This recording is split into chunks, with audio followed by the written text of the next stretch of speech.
بسم اللہ الرحمن الرحیم۔ عزیز طلباء و طالبات، السلام علیکم۔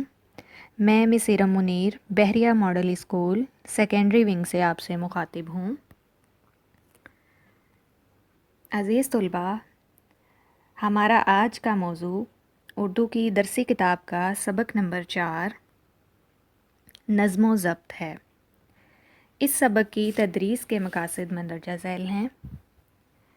سبق کی بلند خوانی سے طلباء نظم و ضبط کے بارے میں جان سکیں گے، اس کا مفہوم جان سکیں گے، طلباء کے ذخیرہ الفاظ میں اضافہ ہوگا، نئے الفاظ سیکھیں گے۔ اس سبق کی تدریس سے طلباء نظم و ضبط کی اہمیت سے واقف ہو سکیں گے کہ ہماری روزمرہ کی زندگی میں نظم و ضبط کی کیا حیثیت ہے، کیا اہمیت ہے، اور اگر ہم نظم و ضبط پر عمل کریں گے تو ہی ایک کامیاب زندگی گزار سکتے ہیں۔ سبق کی بلند خوانی کے بعد طلباء ہر پیراگراف میں سے اہم نکات اخذ کر سکیں گے اور پھر اس سے سب کی خلاصہ لکھنے کے قابل ہو سکیں گے۔ تو اب آتے ہیں ہم اپنے سبق کی طرف، بلند خوانی کی طرف۔ پیج نمبر ہے 18، سٹارٹ کرتے ہیں ہم۔ نظم و ضبط۔ نظم و ضبط دو لفظوں نظم اور ضبط کا مجموعہ ہے۔ مجموعہ مطلب مل کے بننا، جمع ہونا۔ یہ دونوں عربی زبان کے لفظ ہیں۔ نظم کے معنی ہیں لڑی میں پرونا اور ترتیب دینا۔ ترتیب دینا مطلب سلیقہ، طریقہ، جبکہ ضبط کے معنی ہے رکاوٹ۔ اس کا مطلب یہ ہوا کہ اپنے کاموں میں کسی قانون اور قاعدے کی پابندی کرنے کا نام نظم و ضبط ہے۔ قانون کسے بولتے ہیں؟ اصولوں کو، اور قاعدے کیا ہوتے ہیں؟ اصول و قوانین ہوتے ہیں۔ پابندی کرنا کا مطلب ہے سختی سے عمل پیرا ہونا۔ ذاتی مفادات اور خواہشات کو روک کر اپنی صلاحیتوں کو کسی اعلیٰ نصب العین کی خاطر منظم کرنا نظم و ضبط کہلاتا ہے۔ ذاتی مفادات مطلب کسی کی ذات سے متعلق فائدہ، اور صلاحیتوں کس کو بولتے ہیں؟ اہلیت ہونا، قابلیت ہونا کسی کام کو کرنے کی۔ اعلیٰ کس کو بولتے ہیں؟ عمدہ کو۔ اور منظم کس کو بولتے ہیں؟ انتظام کے ساتھ، یعنی کسی کام کو کرنے کے لیے اس کی منصوبہ بندی کرنا، طریقے کے ساتھ ایک کام کو کرنا۔ نیکسٹ پیراگراف ہے، ہم یہ بھی کہہ سکتے ہیں کہ نظم و ضبط حسن ترتیب کا دوسرا نام ہے۔ جو لوگ نظم و ضبط کی پابندی کرتے ہیں ان کی زندگی اصول و ضوابط کے مطابق گزرتی ہے۔ ان کے ہر کام میں ایک سلیقہ اور ترتیب نظر آتی ہے۔ اس کے برعکس وہ لوگ جو نظم و ضبط سے عاری ہوتے ہیں ان کی زندگی میں کسی قاعدے یا قانون کی پابندی نظر نہیں آتی۔ ایسے لوگوں کی زندگی بے سلیقہ اور بے ترتیب ہوتی ہے۔ سلیقہ کس کو بولتے ہیں؟ طریقے کو بولتے ہیں، ایک کام کو کسی سیکوینس کے ساتھ کرنا، ٹھیک ہے۔ عاری ہونا مطلب خالی ہونا اس چیز سے۔ نیکسٹ پیراگراف کی طرف آتے ہیں۔ زندگی کے ہر شعبے میں نظم و ضبط کی پابندی ضروری ہے۔ وہ لوگ جو نظم و ضبط کو اپنا شعار بناتے ہیں، شعار مطلب طریقہ، ان کی زندگی سکون سے گزرتی ہے، جبکہ نظم و ضبط کی پرواہ نہ کرنے والوں کی زندگی بے سکونی اور انتشار کا نمونہ پیش کرتی ہے۔ انتشار کسے بولتے ہیں؟ بکھر جانے کو، بے ترتیب ہونے کو۔ زندگی میں وہی لوگ کامیاب ہوتے ہیں جو اپنے کام کی منصوبہ بندی کرتے ہیں اور وقت کو بہترین انداز میں صرف کرتے ہیں۔ صرف کرنا مطلب خرچ کرنا۔ نظم و ضبط کے بغیر زندگی میں کوئی کامیابی حاصل نہیں کی جا سکتی۔ نظم و ضبط کی پابندی کامیابی کی دلیل ہے۔ دلیل ہونا مطلب ثبوت، شواہد، گواہ۔ وہ لوگ جو نظم و ضبط کے عادی ہوتے ہیں کامیابی ان کے قدم چومتی ہے۔ اللہ تعالیٰ کا پیدا کیا ہوا نظام کائنات اپنے اندر ایک خاص ترتیب رکھتا ہے۔ سورج کا ہر صبح وقت مقررہ پر مشرق سے طلوع ہونا اور وقت مقررہ پر مغرب میں غروب ہو جانا نظم و ضبط کی عمدہ مثال ہے۔ چاند کے گھٹنے بڑھنے میں بھی ایک ترتیب دکھائی دیتی ہے۔ اسی طرح موسموں کا تغیر و تبدل بھی ہمیں نظم و ضبط سکھاتا ہے۔ تغیر و تبدل مطلب حالت کا تبدیل ہونا۔ اس نظام فطرت سے انسان کو سبق ملتا ہے کہ وہ بھی اپنے ہر کام میں حسن ترتیب سے کام لے۔ نظام فطرت کسے بولتے ہیں؟ قدرت کے نظام کو بولتے ہیں، یعنی اللہ تعالیٰ نے جو نظام بنایا ہے۔ حسن ترتیب مطلب عمدہ ترتیب، اچھے طریقے سے، اچھی ترتیب سے۔ نیکسٹ ہے پرندے، جانور اور حشرات الارض۔ حشرات الارض کس کو بولتے ہیں؟ چھوٹے چھوٹے کیڑے مکوڑے جو زمین پر رینگتے ہیں۔ حشرات الارض بھی نظم و ضبط کا خیال رکھتے ہیں۔ دن بھر دانہ دنکا چگنے کے بعد جب پرندے شام کو واپس اپنے گھونسلوں میں جاتے ہیں تو وہ ایک خاص ترتیب سے اڑتے ہیں۔ شہد کی مکھیوں کی زندگی کا مطالعہ کریں تو ہمیں معلوم ہوتا ہے کہ اس ننھی مخلوق کی زندگی کس قدر منظم اور باقاعدہ ہے۔ چیونٹی اگرچہ کمزور مخلوق ہے مگر کبھی آپ نے اسے چلتے دیکھا ہے؟ کیا مجال جو کوئی قطار کی خلاف ورزی کرتی نظر آئے۔ اونٹوں کو صحرا میں چلتے دیکھیے، ہر اونٹ سیدھی قطار میں دکھائی دے گا۔ ہمارا دین بھی ہمیں نظم و ضبط کا درس دیتا ہے۔ مقررہ اوقات میں نماز پنجگانہ کی ادائیگی نظم و ضبط کی عمدہ مثال ہے۔ نماز پنجگانہ مطلب جو 5 ٹائم کی نماز پڑھتے ہیں ہم۔ ایک امام کی قیادت میں سب کا ایک ساتھ رکوع و سجود کرنا حسن ترتیب کا اعلیٰ نمونہ ہے۔ یعنی جب آپ مسجد میں نماز پڑھنے جاتے ہیں تو امام صاحب کے پیچھے آپ سب لوگ ایک ہی ترتیب کے ساتھ رکوع و سجود کرتے ہیں، تو یہ بھی حسن ترتیب کا اعلیٰ نمونہ پیش کرتا ہے۔ رمضان کے مقدس مہینے میں، مقدس مطلب پاک، رمضان کے مقدس مہینے میں روزے رکھنا، سحر سے لے کر افطار تک کچھ نہ کھانا پینا ہمیں نظم و ضبط کا پیغام دیتا ہے۔ حج کا فریضہ مطلب جو کام فرض ہو ہم پہ بھی خاص ایام میں انجام پاتا ہے۔ مختلف ممالک سے تعلق رکھنے والے لاکھوں مسلمانوں کا ایک ہی لباس ہونا ہمیں نظم و ضبط کا احساس دلاتا ہے۔ نبی کریم صلی اللہ علیہ وآلہ وسلم نظم و ضبط کو بہت اہمیت دیتے تھے۔ آپ صلی اللہ علیہ وآلہ وسلم جب نماز کے لیے کھڑے ہوتے تو سب سے پہلے صفیں سیدھی کرواتے۔ آپ صلی اللہ علیہ وآلہ وسلم فرماتے، صفیں سیدھی کرو، صفیں ٹیڑھی مت بناؤ ورنہ اللہ تعالیٰ تمہارے دلوں کو ٹیڑھا کر دے گا۔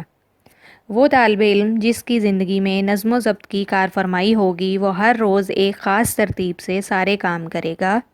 اس کے صبح جاگنے، نماز پڑھنے، ورزش کرنے، ناشتہ کرنے، اسکول جانے، واپس آنے، آرام کرنے، کھیلنے اور کام کرنے کے اوقات مقرر ہوں گے۔ نظم و ضبط کی وجہ سے اسے امتحان میں کوئی پریشانی نہیں ہوگی۔ اس کے برعکس ایک ایسا طالب علم جس کی زندگی میں نظم و ضبط نام کی کوئی شے نہ ہو، جس کے جاگنے، پڑھنے، کھیلنے، گھر کا کام کرنے اور ٹی وی دیکھنے کے اوقات مقرر نہ ہوں، امتحان کے وقت سخت پریشان ہو جاتا ہے۔ یہاں ہم کھیل کے میدان کی مثال بھی پیش کر سکتے ہیں۔ وہ ٹیم جو بہتر نظم و ضبط کا مظاہرہ کرتی ہے، جس کے کھلاڑی ٹیم کے مفاد مطلب فائدہ، اپنے ذاتی مفاد پر ترجیح دیتے ہیں، وہ ہمیشہ کامیاب اور سرخرو رہتی ہے۔ سرخرو ہونا مطلب باعزت طریقے سے کامیاب ہونا۔ اس کے برعکس نظم و ضبط سے محروم ٹیم کے مقدر میں شکست لکھ دی جاتی ہے۔ شکست مطلب ہار جانا۔ بدقسمتی سے ہمارے ہاں بعض اوقات بد نظمی کے مناظر دیکھنے کو ملتے ہیں۔ ایسا کرنے والے اپنے لیے بھی مشکلات پیدا کرتے ہیں اور دوسروں کو بھی مصیبت میں ڈال دیتے ہیں۔ مثال کے طور پر لوگ بس سٹاپ یا ریلوے اسٹیشن پر کھڑے بس یا گاڑی کا انتظار کر رہے ہوتے ہیں۔ جوں ہی بس یا ریل گاڑی آتی ہے، ہر کوئی اس میں داخل ہونے کی کوشش کرتا ہے۔ ہر کوئی گاڑی میں سب سے پہلے سوار ہونا چاہتا ہے۔ بحث و تکرار ہوتی ہے۔ بحث و تکرار مطلب جھگڑا ہونا، مباحثہ ہونا۔ دھکم پیل ہوتی ہے، یعنی دھکے دیے جاتے ہیں ایک دوسرے کو۔ اگر یہ لوگ آپس میں الجھنے کی بجائے نظم و ضبط سے کام لے کر قطار بنا لیتے تو کتنی آسانی ہوتی۔ دنیا کے عظیم لوگوں کی زندگی کا جائزہ لیں تو ہمیں معلوم ہوگا کہ ان عظیم ہستیوں نے نظم و ضبط کو سختی سے اپنائے رکھا۔ نظم و ضبط کی اس پابندی کے باعث انہیں کامیابیاں ملیں۔ ہمارے عظیم قائد محمد علی جناح رحمۃ اللہ علیہ کی زندگی نظم و ترتیب کی بہترین مثال ہے۔ آپ نے اپنے ایک فرمان میں اتحاد اور ایمان کے ساتھ جس تیسری بات پر زور دیا ہے وہ یہی نظم و ضبط ہے۔ ہمیں قائد اعظم کی اس فرمان پر دل و جان سے عمل کرنا چاہیے۔ اگر ہم اتحاد، ایمان اور نظم و ضبط کو اپنا رہنما بنا لیں تو آج بھی ہم اپنا کھویا ہوا وقار اور عزت پا سکتے ہیں۔ یاد رکھیے، اگر ہم خود کو کامیاب انسان دیکھنا چاہتے ہیں اور اپنے پیارے وطن پاکستان کو ترقی کے راستے پر گامزن دیکھنے کی خواہش رکھتے ہیں تو ہمیں ہر حال میں قانون کی عملداری کو یقینی بنانا ہوگا۔ ہمیں قانون کی پاسداری کرنی ہوگی، ہمیں زندگی کے ہر مرحلے پر نظم و ضبط کا ثبوت دینا ہوگا۔ تو یہ تھی ہمارے اس سبق کی بلند خوانی، ٹھیک ہے۔ یہاں پہ ہم آتے ہیں نظم و ضبط کے الفاظ معنی کی طرف۔ ہم نے سبق کی بلند خوانی کے دوران اس کے اندر جو مشکل الفاظ آئے تھے سب کا مفہوم جو ہے وہ واضح کیا ہے، لیکن اس کو ایک دفعہ پھر سے ہم دیکھ لیتے ہیں۔ انتشار مطلب بکھر جانا، بے ترتیبی۔ پاسداری مطلب لحاظ کرنا۔ تغیر و تبدل حالت کا تبدیل ہونا یا تبدیلی۔ حسن ترتیب عمدہ ترتیب۔ حشرات الارض چھوٹے چھوٹے کیڑے جو زمین پر رینگتے ہیں۔ دھکم پیل ایک دوسرے کو دھکیلنا۔ رہنما راستہ دکھانے والا۔ عملداری مطلب حکومت کرنا۔ کار فرمائی عمل کرنا۔ گامزن ہونا چلنا۔ مشکوک جس کا یقین نہ ہو، جس پر شک ہو۔ مفاد فائدہ۔ وقار عزت قدر۔ نیکسٹ آتے ہیں ہم اس کی ایکسرسائز کی طرف۔ سب سے پہلے ہے ہمارے پاس کویسچن نمبر 1، درج ذیل سوالات کے مختصر جوابات تحریر کریں۔ کویسچن نمبر 1 ہے ہمارے پاس نظم و ضبط کا کیا مفہوم ہے؟ آنسر ہے اس کا کسی کام کو قانون اور قاعدے کی پابندی کے تحت انجام دینا نظم و ضبط کہلاتا ہے۔ کویسچن نمبر 2 ہے ہمارے پاس نظم و ضبط کی پابندی کرنے کے کیا فائدے ہیں؟ آنسر ہے نظم و ضبط کے بغیر کوئی کامیابی حاصل نہیں ہو سکتی۔ وہ لوگ جو نظم و ضبط کی پابندی کرتے ہیں کامیابی ان کے قدم چومتی ہے۔ کویسچن نمبر 3 ہے نظم و ضبط کا خیال نہ رکھنے سے کیا نقصان ہوتا ہے؟ نظم و ضبط کا خیال نہ رکھنے سے زندگی بے سکونی اور انتشار کا نمونہ بن جاتی ہے۔ یعنی اگر ہم نظم و ضبط کا خیال نہیں رکھیں گے، کوئی بھی کام ہم اپنے اس کے وقت پر نہیں کریں گے، تو جب ضرورت پڑے گی تو ہمارا جو سارا کام ہے وہ ویسے ہی پڑا ہوگا، ہم نے کچھ بھی نہیں کیا ہوگا، تو اس سے کیا ہوگا؟ بے سکونی ہوگی، پریشانی ہوگی۔ تو اس کے لیے ضروری ہے کہ نظم و ضبط کا خیال رکھا جائے۔ تو اس کا کیا نقصان ہے؟ آنسر دیکھ لیں۔ نظم و ضبط کا خیال نہ رکھنے سے زندگی بے سکونی اور انتشار کا نمونہ بن جاتی ہے۔ نیکسٹ کویسچن ہے ہمارے پاس کتار بنانے کا کیا فائدہ ہوتا ہے؟ آنسر ہے کتار بنانے سے بد نظمی اور دھکم پیل سے بچا جا سکتا ہے اور کام بھی سکون سے ہو جاتا ہے۔ نیکسٹ کویسچن ہے ہمارے پاس قانون کی عملداری سے کیا مراد ہے؟ آنسر ہے اس سے مراد ہے کہ قانون پر ہر حال میں عمل کیا جائے اور قانون کی پاسداری کی جائے، یعنی کسی بھی حالت کے اندر قانون کو نہ توڑا جائے۔ نیکسٹ کویسچن ہے ایک طالب علم بہتر منصوبہ بندی سے اپنے شب و روز کو کس طرح سنوار سکتا ہے؟ تو یہ جو چیز ہے یہ اسٹوڈنٹس آپ لوگوں کے لیے بھی اہم ہے۔ بہتر منصوبہ بندی سے طالب علم صبح جاگنے، نماز پڑھنے، ورزش کرنے، ناشتہ کرنے، اسکول جانے، واپس آنے، آرام کرنے کے اوقات مقرر کر کے اپنی زندگی سنوار سکتا ہے۔ یعنی اگر ہم اپنا کوئی ٹائم ٹیبل سیٹ کر لیتے ہیں، اس کے حساب سے چلتے ہیں، ہر کام کو ٹائم پہ کرتے ہیں اور ہر کام کو ڈیوائیڈ کر لیتے ہیں کہ اس ٹائم میں ہم نے یہ کام کرنا ہے، تو ہماری جو زندگی ہے وہ بہت منظم ہو جائے گی۔ یعنی ایک خاص ترتیب آ جائے گی ہماری زندگی میں اور ہمارا ہر کام جو ہے وہ ٹائم پہ ہو جائے گا، تو جس سے جو بعد میں ہمیں کسی مشکل کا سامنا نہیں کرنا پڑے گا۔ نیکسٹ کویسچن ہے ہمارے پاس ہمارا دین ہمیں کس طرح نظم و ضبط کی تعلیم دیتا ہے؟ تو آنسر دیکھتے ہیں۔ ہمارا دین ہمیں نظم و ضبط کا درس دیتا ہے۔ مقررہ اوقات میں نماز پنجگانہ کی ادائیگی نظم و ضبط کی عمدہ مثال ہے۔ ایک امام کے پیچھے ایک ساتھ رکوع و سجود کرنا حسن ترتیب کا اعلیٰ نمونہ پیش کرتا ہے۔ اسی طرح رمضان المبارک کے مہینے میں روزے رکھنا اور حج کے ایام میں لاکھوں مسلمانوں کا ایک ہی لباس میں مناسک حج ادا کرنا نظم و ضبط کی عمدہ مثال ہے۔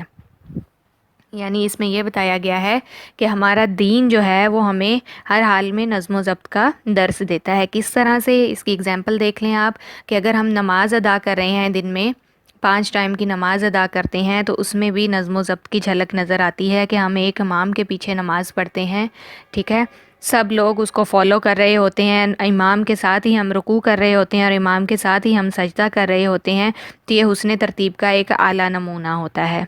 اسی طرح اگر آپ دیکھیں کہ رمضان المبارک کے مہینے میں جب روزے رکھتے ہیں تو سب مسلمان جو ہیں وہ ایک ہی مہینے کے اندر روزے رکھتے ہیں۔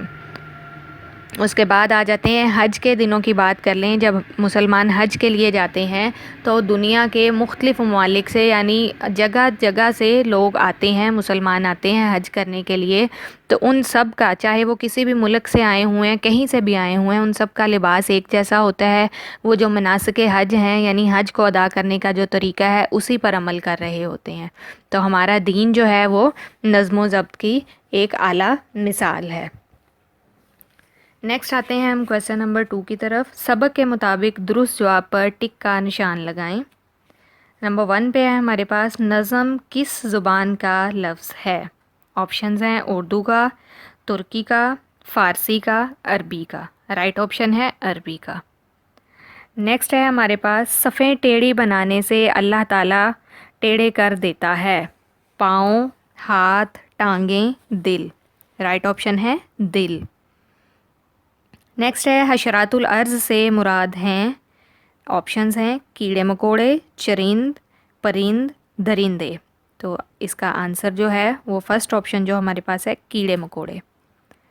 نیکسٹ ہے بس میں سوار ہوتے وقت کوشش کرنی چاہیے قطار بنانے کی، سب سے پہلے سوار ہونے کی، مسافروں کو سمجھانے کی، شور مچانے کی۔ رائٹ آپشن از قطار بنانے کی۔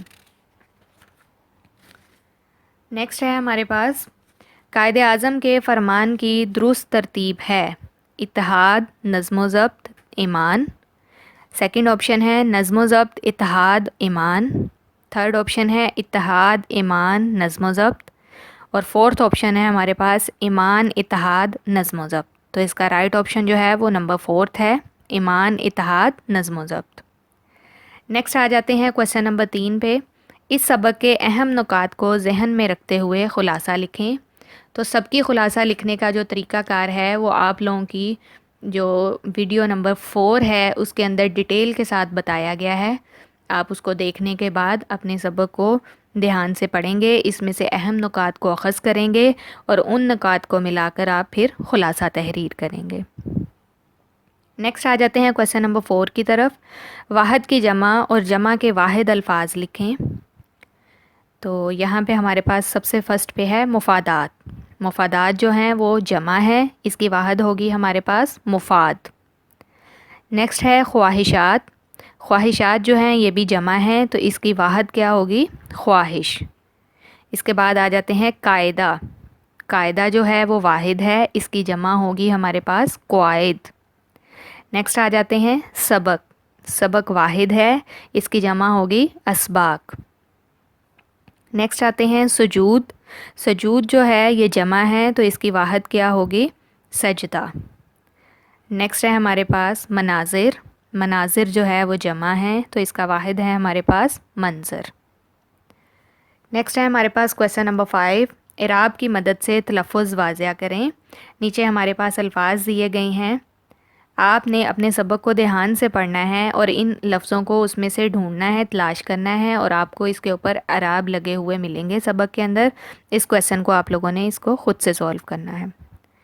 نیکسٹ ہے ہمارے پاس کویسچن نمبر 6۔ اس سبق میں ایک لفظ استعمال ہوا ہے آری۔ آری کا مطلب ہوتا ہے خالی ہونا، محروم ہونا، ٹھیک ہے۔ آپ نے اس سے ملتا جلتا لفظ آری بھی پڑھا ہوگا، یعنی اس والی آری کا کیا مطلب ہے؟ جو لکڑیاں کاٹنے کے لیے آلہ استعمال کیا جاتا ہے، ٹھیک ہے۔ دونوں کو جملوں میں اس طرح استعمال کریں کہ ان کا مفہوم واضح ہو جائے۔ تو سب سے پہلے جو ہمارے پاس آری ہے اس کا میں نے آپ لوگوں کو مطلب بتایا ہے کہ خالی ہونا کسی چیز سے، اور جو دوسرا آری آپ لوگوں کو بتایا گیا ہے اس کا مطلب ہے لکڑیوں کو کاٹنے والا، ٹھیک ہے۔ تو سب سے پہلے جو آری ہے اس کا جملہ جو ہم بنائیں گے وہ اس طرح سے بنائیں گے، احمد اخلاق سے آری ہے، ٹھیک ہے، یعنی احمد اخلاق سے خالی ہے۔ اور جو دوسرے نمبر پہ ہمارے پاس آری دیا گیا ہے اس کا جملہ ہم اس طرح سے بنائیں گے، بڑھئی نے آری سے لکڑی کو چیرا. ٹھیک ہے، تو یعنی دونوں الفاظ کا مفہوم واضح ہو گیا. نیکسٹ آتے ہیں ہم لوگ کویسچن نمبر 7 کی طرف. ان الفاظ کے متضاد لکھیں. سب سے فرسٹ پہ ہے ہمارے پاس کامیاب، تو کامیاب کا متضاد کیا ہے ہمارے پاس؟ ناکام. نیکسٹ ہے اعلیٰ، اعلیٰ کا متضاد ہے ادنا. نیکسٹ ہے زندگی، زندگی کا متضاد ہے موت. اس کے بعد ہے مشرق، مشرق کا متضاد کیا ہوگا ہمارے پاس؟ مغرب.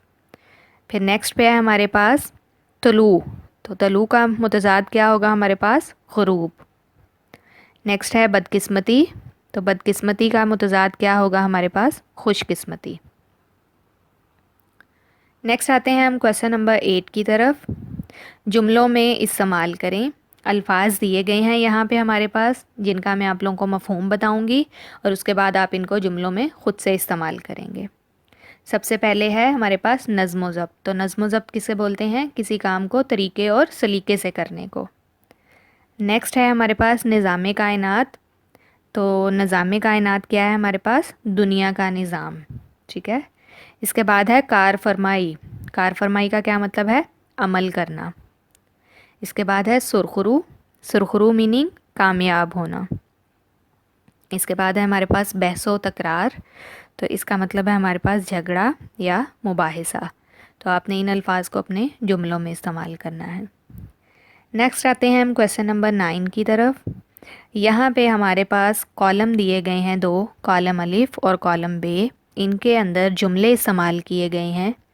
جو کالم الف ہے اس کے اندر فعل معروف کو استعمال کیا گیا ہے، اور جو کالم بے ہے اس کے اندر فعل مجہول کو استعمال کیا گیا ہے.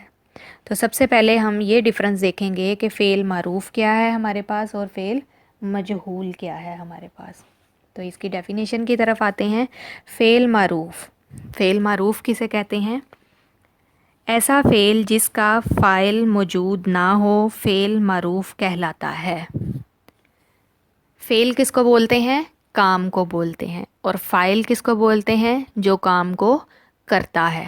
تو اب ہم کالم الف کے جو جملے ہیں سب سے پہلے انہیں دیکھتے ہیں. ہمارے پاس سب سے فرسٹ پہ ہے پولیس نے چور کو گرفتار کر لیا. ٹھیک ہے.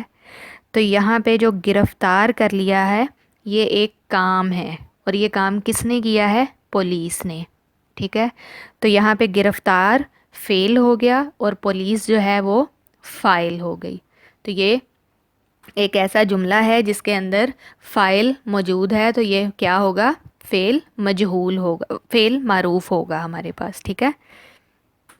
اسی میں دیکھیں نیکسٹ ہے حکومت نے تعلیم مفت کر دی. تو مفت کر دینا کیا ہے؟ کام ہے. کس نے کیا ہے؟ حکومت نے کیا ہے. تو حکومت یہاں پہ ہمارے پاس کیا ہے؟ فاعل ہے. نیکسٹ دیکھتے ہیں ہم اللہ تعالیٰ نیک لوگوں کی دعا قبول کرتا ہے. تو قبول کرنا جو ہے وہ کام ہے جسے کون کر رہا ہے؟ اللہ تعالیٰ. تو یعنی فعل کے ساتھ فاعل موجود ہے.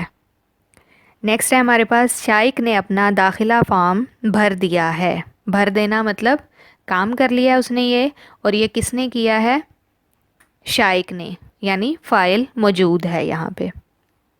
اس کے بعد جو ہمارے پاس ہے ہم پہلا باب پڑھ رہے ہیں، یعنی پڑھنا جو ہے وہ کام ہے، اور یہ کام کس نے کیا ہے؟ ہم نے کیا ہے. یعنی اس جملے میں بھی فاعل موجود ہے. تو یہ جو ساری مثالیں تھیں یہ فعل معروف کی تھیں. اب ہم آتے ہیں فعل مجہول کی طرف. ایسا فعل جس کا فاعل موجود نہ ہو فعل مجہول کہلاتا ہے. ٹھیک ہے. تو اب آتے ہیں ہم کالم بے کی طرف. چور کو گرفتار کر لیا گیا. یعنی گرفتار تو کر لیا گیا ہے، کام ہو گیا ہے، لیکن کس نے کیا ہے وہ نہیں پتہ. یعنی اس میں فاعل موجود نہیں ہے. کام کس نے کیا ہے وہ موجود نہیں ہے. تو یہ کیا ہوگا ہمارے پاس؟ فعل مجہول ہوگا. یعنی کام تو ہوا ہے لیکن کس نے کیا ہے وہ موجود نہیں ہے. نیکسٹ ہے تعلیم مفت کر دی گئی ہے. تو مفت تو کر دی گئی ہے، کام ہو گیا ہے، لیکن کس نے کیا ہے؟ فاعل موجود نہیں ہے اس میں بھی. یہ بھی ہمارے پاس فعل مجہول ہوگا. تو کالم بے میں جو ہمارے پاس جملے دیے گئے ہیں یہ فعل مجہول کی مثالیں ہیں. اب آتے ہیں ہم اپنے پیج نمبر 23 پہ. تو یہاں پہ آپ دیکھیں کہ آپ لوگوں کو چند جملے دیے گئے ہیں نیچے. آپ نے بتانا ہے سب سے پہلے کہ ان میں سے فعل معروف کون سے ہیں اور فعل مجہول کون سے ہیں، ٹھیک ہے؟ اور اس کے بعد ہم نے جو فعل معروف کے جملے ہوں گے انہیں کنورٹ کر دینا ہے فعل مجہول میں، اور جو فعل مجہول کے جملے ہوں گے انہیں ہم نے کنورٹ کر دینا ہے فعل معروف میں۔ تو سب سے پہلے ہے ہمارے پاس اس نے بہت سے مہمانوں کو مدعو کیا، ٹھیک ہے؟ تو یہ ہمارے پاس جو ہے جملہ، اس میں دیکھیں مدعو کرنا یعنی انوائٹ کرنا یہ کام ہے، اور کس نے کیا ہے یہ کام؟ یعنی اس نے کیا ہے، فاعل موجود ہے، تو یہ ہمارے پاس کیا ہوگا؟ فعل معروف ہوگا۔ تو جب ہم نے اس کو فعل مجہول میں تبدیل کرنا ہے تو ہم اس کو کس طرح سے کریں گے؟ بہت سے مہمان مدعو کیے گئے، یعنی فاعل موجود نہیں ہے اس میں، تو یہ کیا ہو جائے گا؟ فعل مجہول ہو جائے گا۔ نیکسٹ جملہ دیکھیں، تاخیر سے آنے والے طالب علموں کو جرمانہ کیا جاتا ہے، یعنی جرمانہ کیا جاتا ہے، کام ہو رہا ہے لیکن کر کون رہا ہے؟ وہ یہاں پہ موجود نہیں ہے، تو یہ کیا ہوگا ہمارے پاس؟ فعل مجہول ہوگا۔ اب اس کو ہم فعل معروف میں تبدیل کریں گے تو یہ کس طرح سے بنے گا؟ استاد تاخیر سے آنے والے طالب علموں کو جرمانہ کرتا ہے، یہ ہمارے پاس کیا ہو گیا؟ اس کا فعل معروف ہو گیا۔ نیکسٹ آتے ہیں، چاول کی فصل کاٹی جا چکی ہے، ٹھیک ہے؟ تو چاول کی جو فصل ہے وہ کاٹی گئی ہے، کاٹنا یعنی کام ہو گیا ہے، لیکن کس نے کاٹا ہے؟ وہ فاعل موجود نہیں ہے، تو یہ ہمارے پاس کیا ہو جائے گا؟ فعل مجہول ہو جائے گا۔ تو اسے ہم فعل معروف میں کس طرح سے تبدیل کریں گے؟ کسان چاول کی فصل کاٹ چکے ہیں، ٹھیک ہو گیا؟ نیکسٹ آتے ہیں، کسان کھیتوں کو سیراب کرتا ہے، سیراب کرنا یعنی کھیتوں کو پانی دینا، تو یہ ایک کام کیا گیا ہے، اور کس نے کیا ہے؟ یہ کسان نے کیا ہے، یعنی فاعل موجود ہے، تو ہمارے پاس یہ کیا ہے؟ فعل معروف ہے۔ اب ہم اس کو فعل مجہول میں تبدیل کریں گے تو کس طرح سے کریں گے؟ کھیتوں کو سیراب کیا جاتا ہے۔ تو یہ تھا ہمارا آج تک کا لیسن، امید ہے کہ آپ سب بچوں کو اس کی اچھی سے